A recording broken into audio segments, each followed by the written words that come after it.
Vamos a continuar con lo que estaba hablando mi compañera de los músculos de la masticación. Los principales son cuatro. Tenemos el macetero, el temporal, el pterigoideo interno o medial, y el pterigoideo externo o lateral. Vamos a empezar hablando del macetero. Este se origina en el arco cigomático. ¿Qué es este? ¿Se acuerdan? De la apófisis cigomática del temporal y la apófisis temporal del cigomático. Pues aquí en esta zona es que se origina el macetero y se inserta en la cara externa de la rama de la mandíbula, o sea,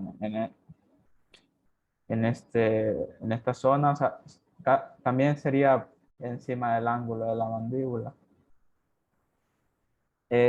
Continuamos con el músculo temporal. Este es el que se encuentra dentro de la fosa temporal, atraviesa la fosa infratemporal por dentro del arco cigomático y o sea, se origina en el piso de la fosa caudal de la línea temporal inferior. Esta es la línea temporal superior, esta, y aquí sería la línea temporal inferior. Entonces, y en la cara profunda de la fascia temporal. O sea, encima de este, no se acuerdan.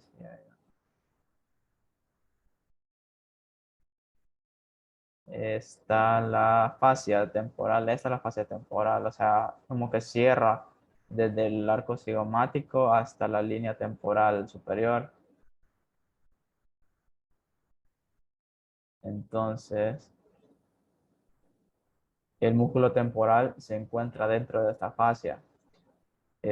Atraviesa la fosa infratemporal y se inserta en la apófisis coronides de la mandíbula. ¿Qué es esa? O sea, la apófisis que está delante del cóndilo de la mandíbula, entonces está esta apófisis coronide que es bastante aplanada. Este, Aquí se ve, que, o sea, si ven, es bastante aplanada. Y no, o sea, para confundirse con el cóndilo no se puede tanto porque empezando está anterior a este y es bastante aplanada. Vamos con, igual aquí está y aquí ven cómo se inserta, o sea, se inserta alrededor de esta.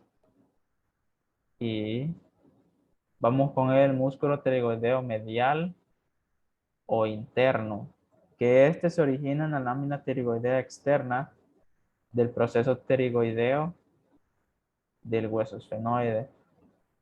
Aquí no se puede indicar mucho, pero aquí en esto, dentro, aquí tenemos la mandíbula, la apófisis coronida de la mandíbula, aquí es donde está la inserción del músculo temporal, por aquí detrás estaría el cóndilo, entonces dentro de la rama de la mandíbula y en el proceso pterigoideo del hueso esfenoide es que está este músculo pterigoideo interno, que es esto lo que menciona, la lámina pterigoidea externa del pterigoideo del hueso esfenoide y se vería así de adentro, que se inserta como, por decirlo así, opuesto al macetero.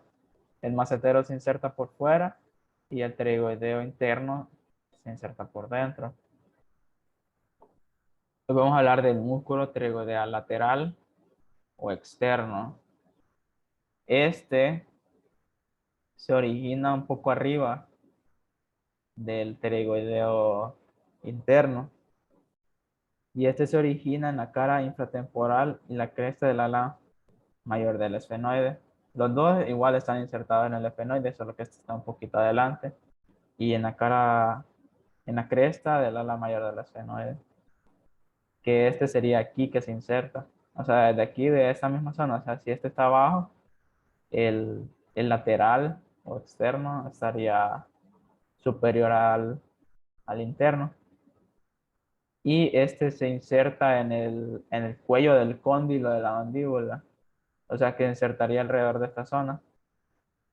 No justo en el cóndilo, pero un poquito abajito del cóndilo se insertaría. Todos estos músculos que les estoy mencionando están inervados por la tercera rama del trigémino, que es la mandibular. Hoy vamos a hablar de cómo nos saltamos del cuadro. Nos vamos a regresar a los músculos que realizan los movimientos de la articulación temporomandibular. Tenemos el descenso, o sea, bajar la boca.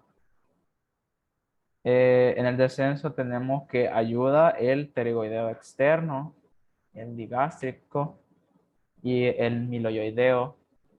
El digástrico y el miloioideo ayudan porque cuando se contraen, como que hacen tracción con el huesoioide, entonces lo que hace, o sea, baja la mandíbula. Y el pterigoideo lateral lo que hace es como que jala la mandíbula así. Entonces lo que hace igual ayuda a bajar la boca. La elevación por el macetero, o sea, esto sí es pura o sea, subir la boca, masticar el macetero, porque al contraerse, igual como están rectos, entonces al contraerse, lo que cierran la boca. Entonces tenemos el macetero, el temporal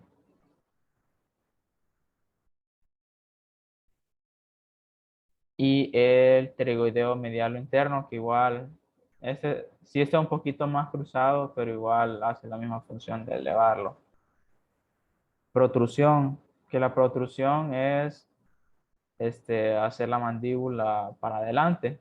Entonces, en esto ayudan los pterigoideos internos y externos y un poco el macetero, ya que el macetero está un poco en diagonal hacia adelante y entonces cuando se contrae junto a la acción de los pterigoideos internos y externos, pues provocan que la mandíbula sea para adelante. La retracción es por el músculo temporal, que es lo contrario a la protrusión. Y si ven, está como, o sea, como al revés del macetero. Este está apuntando para allá y el macetero para aquí. Entonces,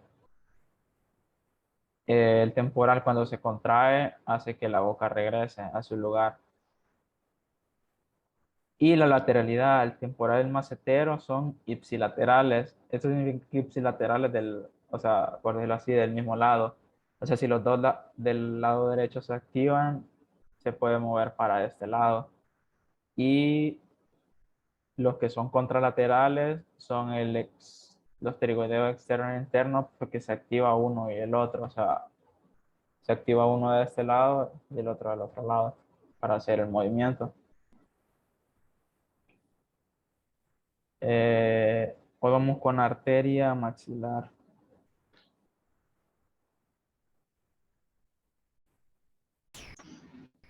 La arteria maxilar interna y la temporal superficial son las ramas terminales de la arteria carótida externa. La arteria maxilar interna es la de mayor calibre. Se origina en el espesor de la glándula parotidia, cerca del cuello del cóndilo de la mandíbula. Tiene amplia distribución en el maxilar y en la mandíbula, los músculos de la masticación, el paladar y la nariz. Su trayecto se puede dividir en 3 porciones: maxilar, pterigoidea y pterigopalatina. Tenemos que la arteria maxilar, aquí está una foto. Aquí tenemos la arteria carótida externa, de la cual es rama. O sea, como menciona ahí, que pasa por detrás del cóndilo de la mandíbula. ¿Sí? Se origina en el espesor de la glándula parótida, o sea, la glándula parótida estaría aquí. Y cerca del cuello del cóndilo de la mandíbula. Y esa otra foto para que se identifique mejor. Aquí tenemos la arteria carótida externa, la arteria maxilar, y esta sí está, toda esta zona sería la de la fosa infratemporal. Hoy con la vena maxilar. Solo, en sí, ¿cuál es la arteria maxilar interna? Cabal. La arteria maxilar sería lo que está en morado. Ah, ok. Ajá, Es, ese. Y todo esto, esta es la carótida externa y la arteria temporal, esa que está arriba. La superficie. Esta es la arteria temporal superficial. Pero es continuación de la arteria carótida externa. Eh, entonces aquí alrededor cerca del cuello del cóndilo es donde se separa la maxilar interna.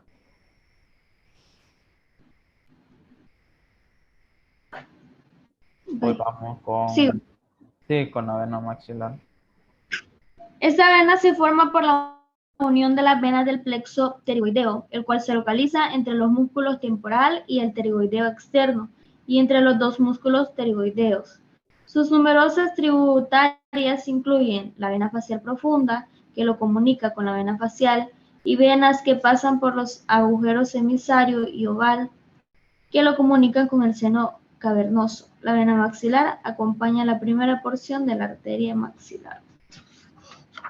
Y aquí es donde, aquí está la arteria carótida externa. Esta que vemos aquí acompañándola es la vena retromandibular. Y de la vena retromandibular igual detrás acompaña esa es la maxilar, la arteria maxilar. Entonces esta sería la arteria, la vena maxilar, que si ven la acompaña, o sea, está un poquito más abajo. Igual aquí en la foto sale también que después está el plexo, las venas emisarias que conectan con el seno cavernoso, pero eso ya un poco más profundo. Y esa sería la, la vena maxilar.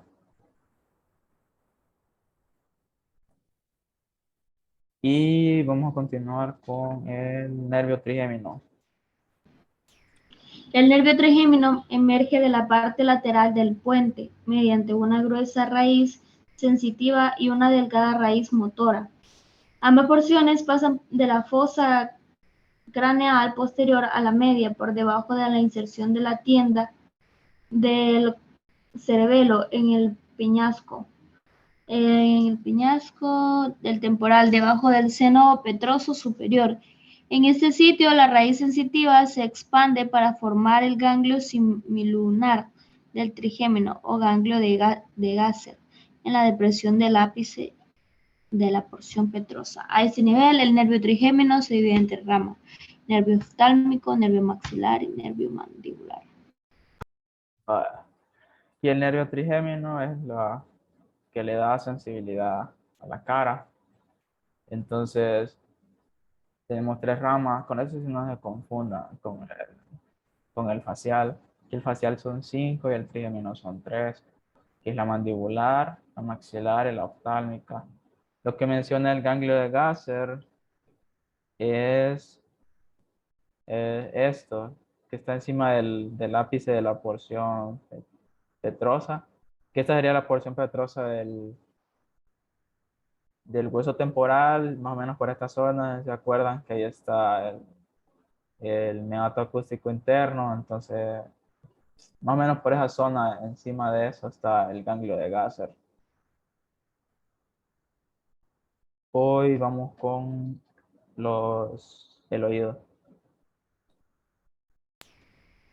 El oído se compone de tres porciones: oído externo, oído medio o caja del tímpano y oído interno o laberinto.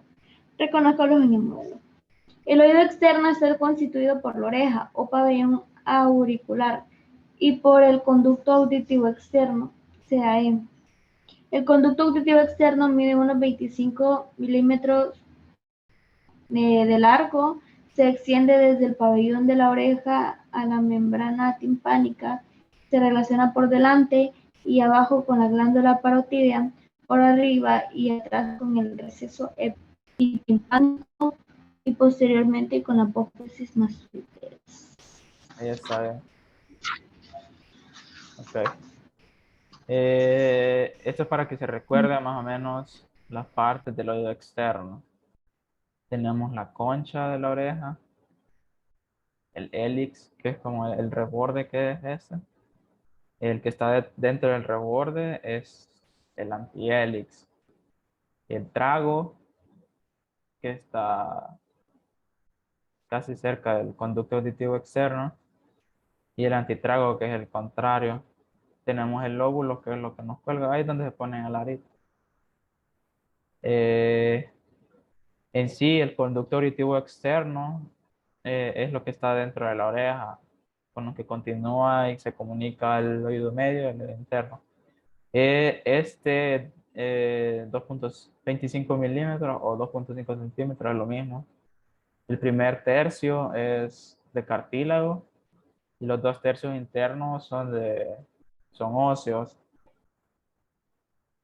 Este, este es para transmisión del estímulo auditivo, pase al oído medio y por medio de los huesos pase al oído interno. Después tenemos los límites, que estos ya están en otra página. ¿Los puedes mencionar? Donde sale en el modelo y el hueso temporal eso. Sí, Ubique el oído medio presenta una forma de un cubo y se le describe techo, piso, paredes anterior, posterior, lateral o externa y medial o interna, identifíquela. El techo tegmental está formado por una porción del peñasco del temporal llamado segmento timpánico. El piso, pared yugular, la forma la fosa yugular en la que se aloja el golfo o bulbo de la vena yugular interna. La pared anterior o carótida está relacionada con la arteria carótida interna. Esta pared presenta la abertura de la tuba auditiva o trompa del eustaquio, que comunica al oído medio con la rinofaringe o nasofaringe. La pared externa está formada por la membrana timpánica, que es delgada y fibrosa de color gris perlado. Su cara externa es cóncava, repare en su posición oblicua que mira hacia abajo, adelante y afuera. En ella se inserta el martillo en su cara interna. En la pared medial o laberíntica reconozca el promontorio, la fenestra del vestíbulo o ventana oval y la fenestra de la cóclea o ventana redonda y dos prominencias, la del conducto semicircular externo y la del conducto facial. a ver. Tenemos la pared superior, que es la tegmentaria. Porción del peñasco llamado tegmento. Timpánico, prácticamente solo son tejidos aquí, piel. El inferior tenemos la fosa yugular, en el que está el bulbo de la vena yugular interna. En la pared anterior está relacionado con la carótida, que es aquí la observamos con la carótida interna. Ahí es donde desemboca la trompa faringotimpánica, que es igual la trompa de Eustaquio, que se recuerdan para regular la presión dentro del oído medio, o sea, cuando se les tapan los oídos, entonces, como dije, destapate los oídos, entonces esto es lo que regula la presión dentro de eso. Y comunica el oído medio con la nasofaringe. Entonces, a veces las infecciones casi siempre es que entran por aquí, las trompas de Eustaquio, cuando hay una infección dentro del oído medio, es porque ha entrado por aquí.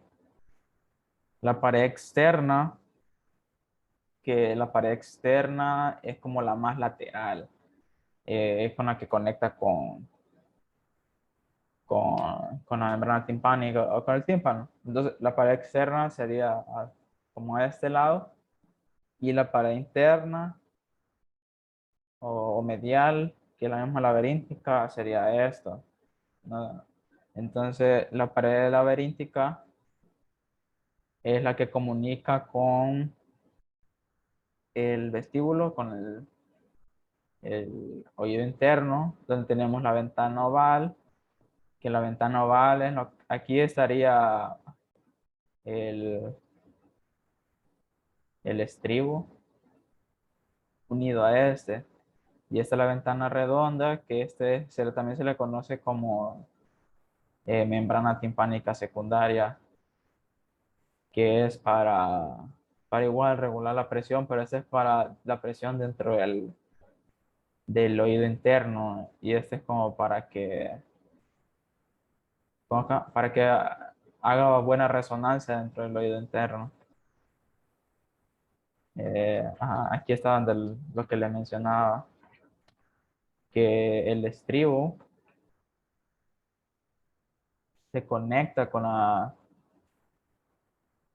esta parte de la base del estribo, se conecta aquí en la ventana oval y es la que transmite el estímulo auditivo al oído interno.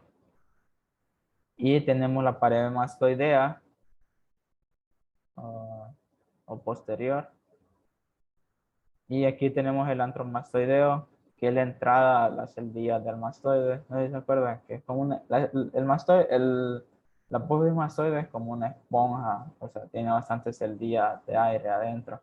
Y igual ayuda a la resonancia para que tengamos un mejor estímulo al oído interno.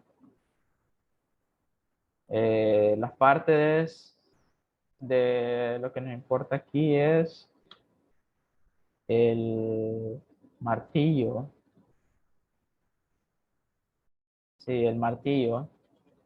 Que aquí el marco el mango del martillo es lo que se une al tímpano aquí en esta punta, al final del mango del martillo, es lo que se conoce en el tímpano como el ombligo. Entonces lo que hace esto es estar tenso para que resuene más, o sea, es como un tambor, se podría decir. Eh, la parte superior de esto es flácida y la parte inferior es bastante tensa. Se podría decir que la superior es laxa, la inferior es bastante tensa, y aquí anterior e inferior, en este espacio, es que tenemos el triángulo luminoso, lo que observamos cuando vemos el oído. Entonces, siempre se hace un triángulo luminoso aquí. Si hay un daño en el oído, en el tímpano por algo, entonces no vamos a poder ver ese triángulo luminoso muy definido. Entonces se va a ver un poco borrado o no lo vamos a poder ver. Eh, y aquí está, que, o sea, nosotros no sé si se acuerdan que lo vimos allá en la pieza, pero no se veía así cuadradito como lo vemos en los otros cuadros, sino que se ve como un poco de lado. Entonces, esta sería la pared laberíntica, la pared membranosa, la tegumentaria, la yugular, aquí atrás la mastoidea y adelante de esto tenemos la carotidia. Dentro tenemos los músculos,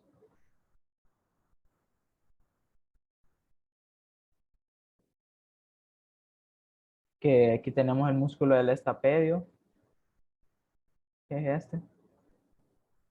No, el músculo del estapedio. No, aquí no está el músculo del estapedio.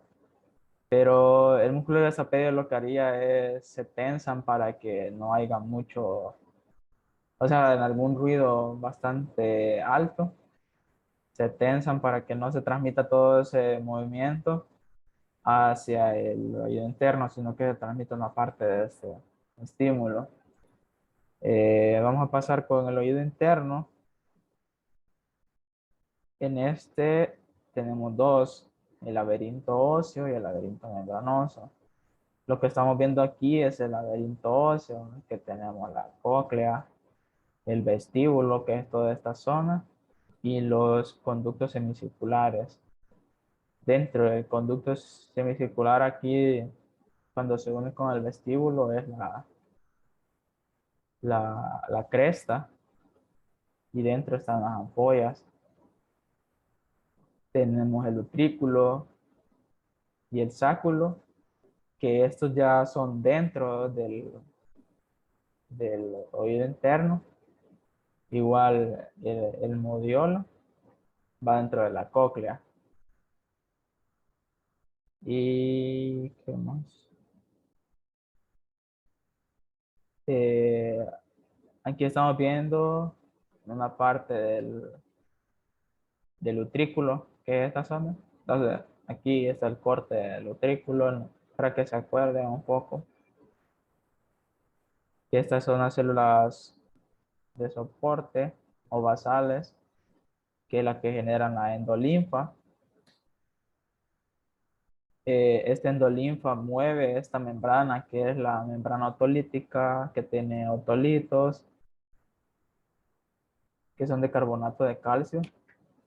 Estos otolitos, no se acuerdan que mueven a las células ciliadas, que tienen un sinocilio y los esterocilios, entonces estas se mueven y, aquí está, aquí se muestra, o sea, se mueve y esto genera que se desporalicen y así es como reconocemos el equilibrio, porque esto es del equilibrio. Todas estas zonas del equilibrio, lo morado, todo esto morado es lo que conocemos como el vestíbulo, la otra parte es la cóclea. Esto es en el conducto semicircular, en la ampolla.